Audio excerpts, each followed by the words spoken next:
은혜 받으실 하나님 말씀은 민수기 8장 5절부터 11절까지의 말씀입니다. 민수기 8장 5절부터 11절까지의 말씀을 보도록 하겠습니다.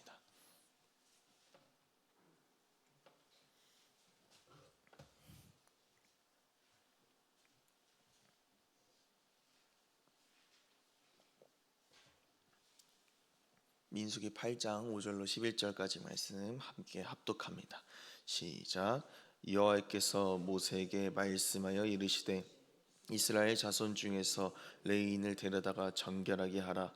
너는 이같이 하여 그들을 정결하게 하되 곧 속죄의 물을 그들에게 뿌리고 그들의 전신을 삭도로 밀게 하고 그 의복을 빨게 하여 몸을 정결하게 하고 또 그들에게 수송아지 한 마리를 번제물로 기름 섞은 고운 가루를 그 소제물로 가져오게 하고 그 외에 너는 또 수송아지 한 마리를 속죄 제물로 가져오고 레인을 회막 앞에 나오게 하고 이스라엘 자손의 온 회중을 모으고 레인을 여호와 앞에 나오게 하고 이스라엘 자손이 그들에게 안수하게 한 후에 아론이 이스라엘 자손을 위하여 레인을 흔들어 바치는 제물로 여호와 앞에 드릴지니 이는 그들에게 여호와께 봉사하게 하기 위함이라.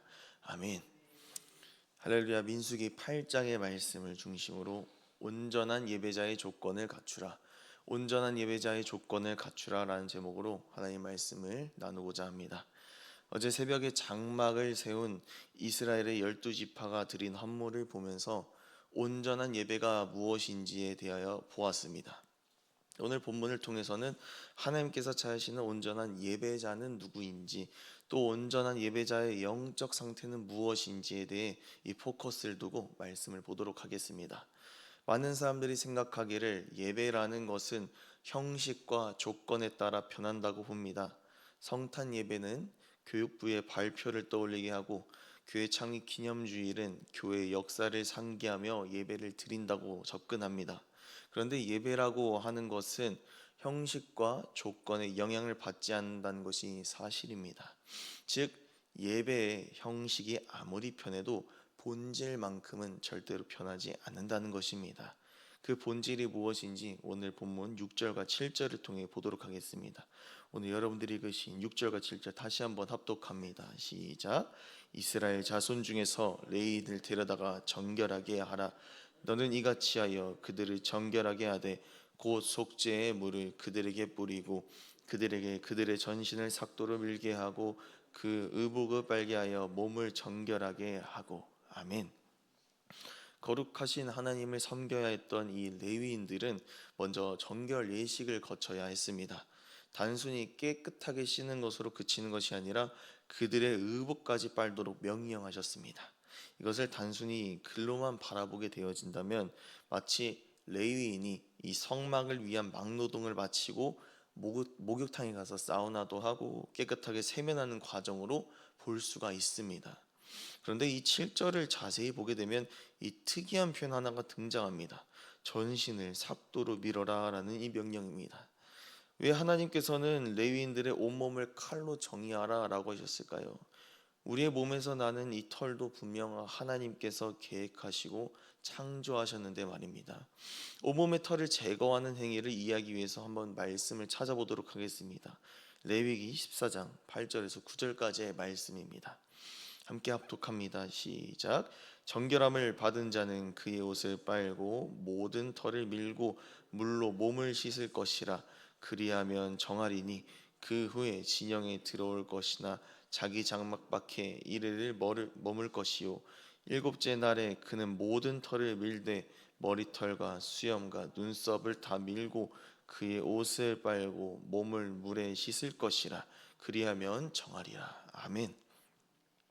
참 흥미롭게도 문둥병에 걸려서 격리된 채로 살고 있다가 호전되고 완치 판정을 받아서 이 정결 예식을 하는 과정은 오늘 본문에서 레위 지파가 하는 내용과 동일합니다.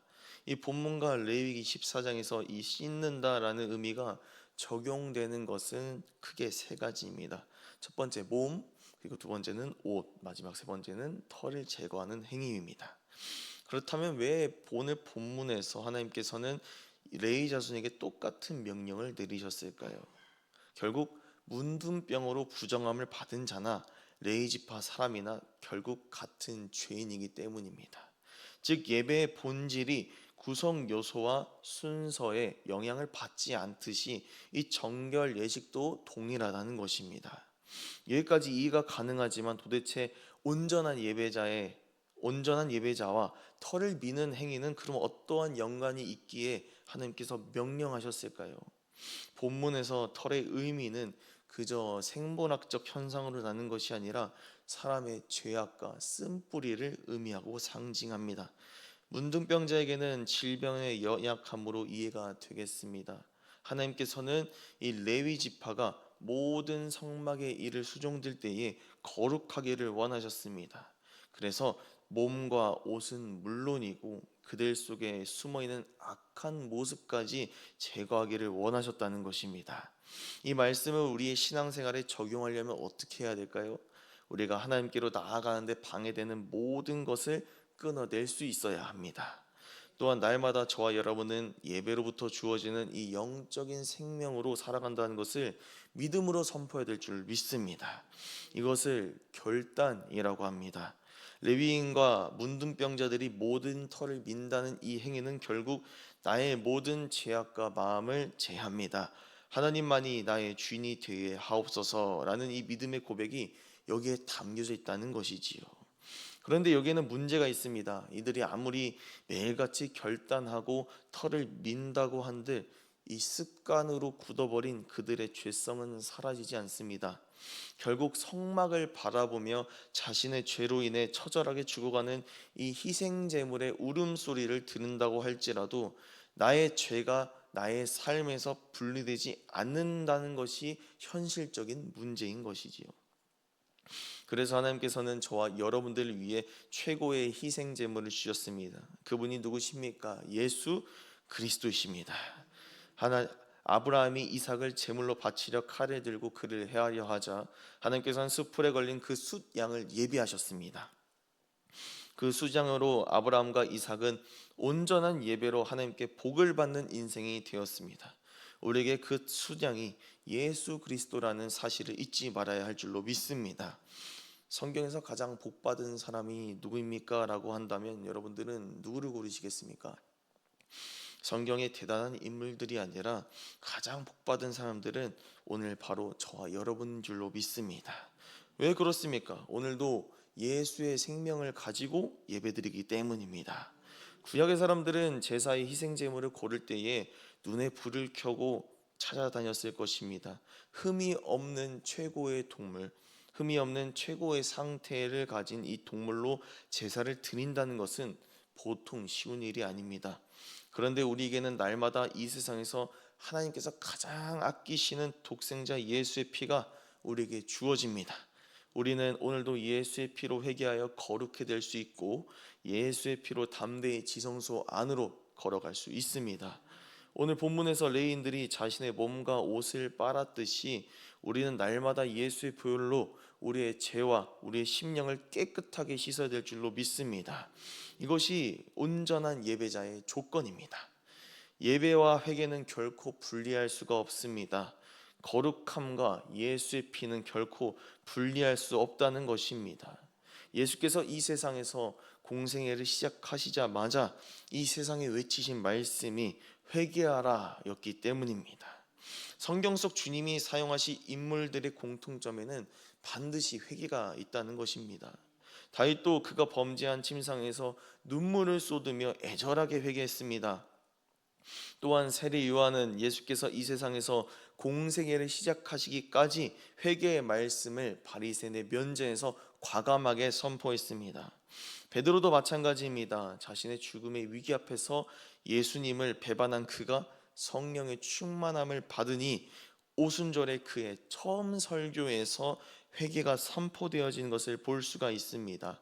예배의 중심에는 회개가 반드시 있어야 될 줄로 믿습니다. 이것이 예배의 본질이고 생명인 줄 믿습니다. 예배는 하나님과 만나야 예배입니다. 이것을 가능하게 하는 유일한 길이 오직 회개인 것을 기억하시기를 축복합니다. 그렇게 온전한 예배자에게는 회개가 있다는 것입니다. 이 첫걸음을 떼지 않으면 이 종교인이라는 단계에서 절대로 벗어날 수가 없습니다. 오늘 말씀을 자세히 살펴보니까 몸과 옷을 씻고 털을 민 레인들은 하나님께 번제, 소제, 속죄의 제물을 드립니다. 이 모습이 보통 저와 여러분들이 예배라고 생각합니다. 그런데 예배의 첫 시작은 그렇게도 귀찮고 번거로운 정결 예식이라는 것입니다.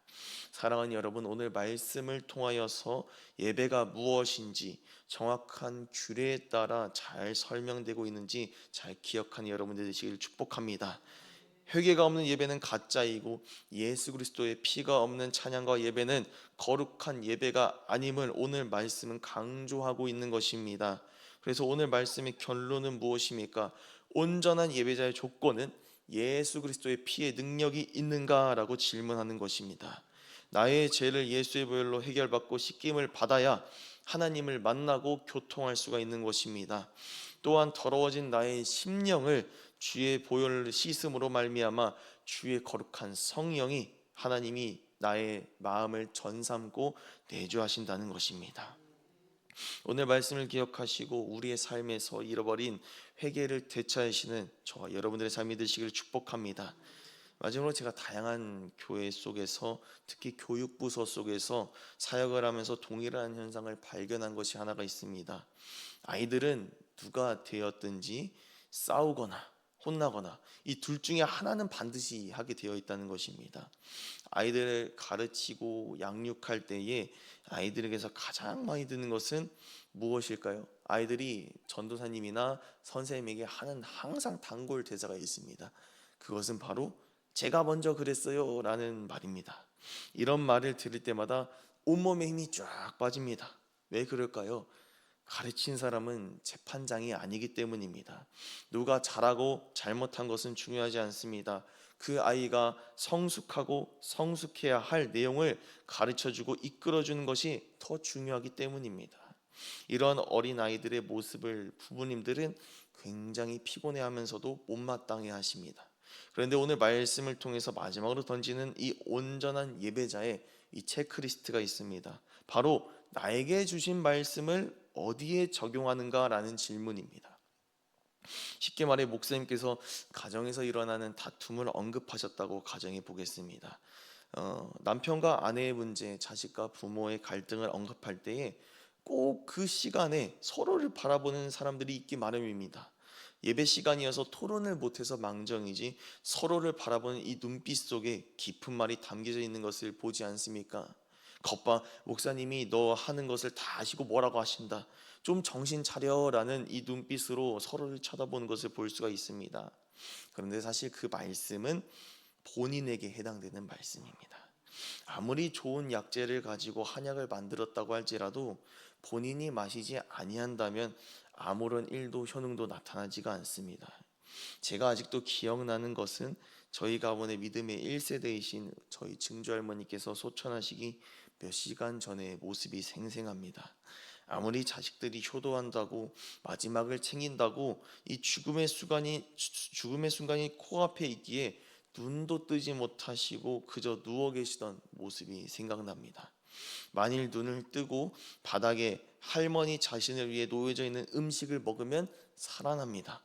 그런데 먹지 못하고 호흡하지 못하니까 육신의 생명은 다하더라 이 말입니다. 사랑하는 여러분, 온전한 예배자는 그 말씀이 나의 심령을 쿡쿡 찌르고 때로는 근심하게 할지라도 그 말씀을 붙들고 회개의 자리까지 나아가야 될 줄로 믿습니다. 왜 그렇습니까? 예수 피의 능력은 회개하는 자에게서, 온전한 예배를 드리는 자에게서 나타나기 때문입니다. 십자가의 권능과 능력은 회개하는 자에게 있습니다.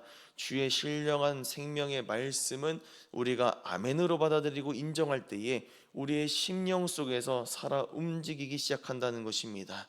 이것을 기억하시고 우리는 예배자로 주 앞에 나아갈 때에 하나님께서 찾으시는 조건, 회개를 이루시는 저와 여러분들이 되시기를 간절히 원합니다. 그러므로 말미암아 하나님께서 예배자를 찾으실 때에 저와 여러분 우리 모두가 주님의 시선을 이끌며 온전한 예배자로 쓰임 받으시기를 축복합니다. 이 시간 공동기도문 함께 선포하고 기도의 자리로 나아가도록 하겠습니다. 함께 선포합니다. 시작. 우리를 예배로 초청하시는 주님, 회개와 예수 그리스도의 보배로운 피로 구속하여 주심에 감사드립니다.